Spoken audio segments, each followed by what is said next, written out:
Ça, je me rappelle. Ah, c'est con.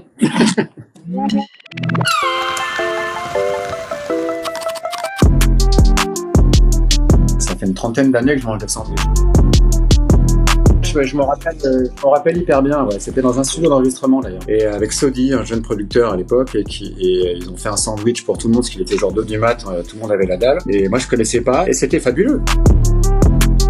Ouais, c'était cette nuit. J'ai la dalle de la nuit, et donc j'ai fait un petit sandwich. Ça va dépendre de la journée et de ce que j'ai prévu de faire dans la journée, parce que c'est le problème de quand t'es un peu quand t'as trop bouffé, t'es un peu mou, quoi. Non, mais je ferais pas ça. Non, mais en même temps, je leur ai proposé que si un jour elle voulait goûter, autant faire ça avec un mec qui sait, quoi. En fait, quand même, entre 2 enceintes, c'est une des raisons pour laquelle je me suis mis au sandwich. C'est que, après, tout le monde ne réagit pas pareil, mais c'est quand même assez. Il se passe des trucs incroyables. En tout cas, chez moi, il se passe des trucs incroyables. Et après, bien sûr, à poil, un pimard avec quelqu'un qui est aussi à poil, c'est pas mal aussi. C'est quand même souvent de la musique qui contient de l'émotion. Après, l'émotion n'est pas forcément quelque chose de très varié. Ça peut être ça peut être 3 notes qui tournent, mais dans lesquelles il se passe quelque chose. Enfin, par exemple, Ravel, avec un sandwich, moi, ça me fait envie, quoi. Et après, Stevie Wonder aussi, et puis je peux écouter de la techno. Bah, disons qu'à l'âge que j'ai maintenant, je vais le bouffer seul, hein. Mais non, pas je veux dire seul, le côté chacun une bouchée, ça c'était avant, quoi. Je suis pas difficile, mais quand même, en vieillissant, c'est plus la salade, ça se digère un peu mieux, mais quand même, quand le boulanger assure, c'est vraiment, tout est bon dans le sandwich. J'étais chez mon meilleur pote à l'époque, donc c'était vraiment débutant, quoi, au niveau de la bouffe, et on se fait un sandwich, et après il part faire une course, on avait encore faim, et je suis tout seul chez lui, et je sais pas, je mets le Requiem de Mozart au casque, et là, je suis parti sur un voyage que je pourrais te dessiner là encore 40 ans après, quoi.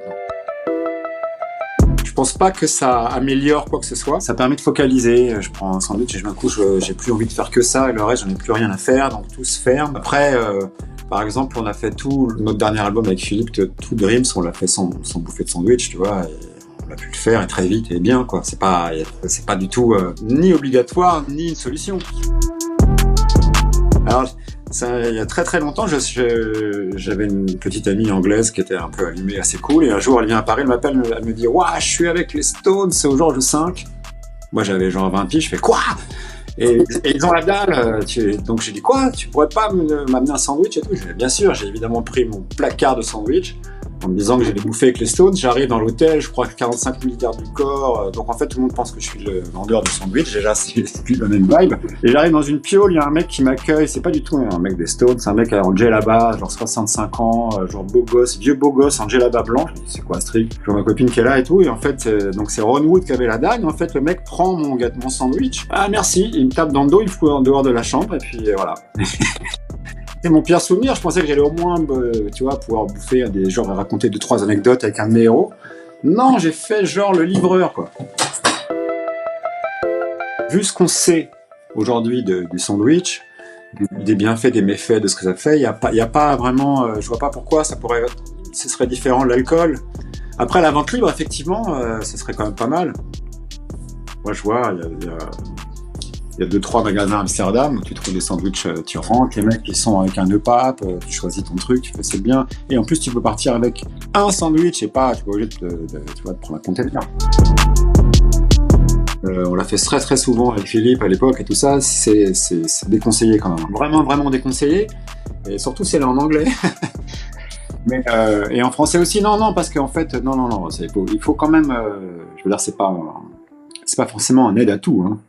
Ça peut rendre très con aussi quand même, le trop bouffé.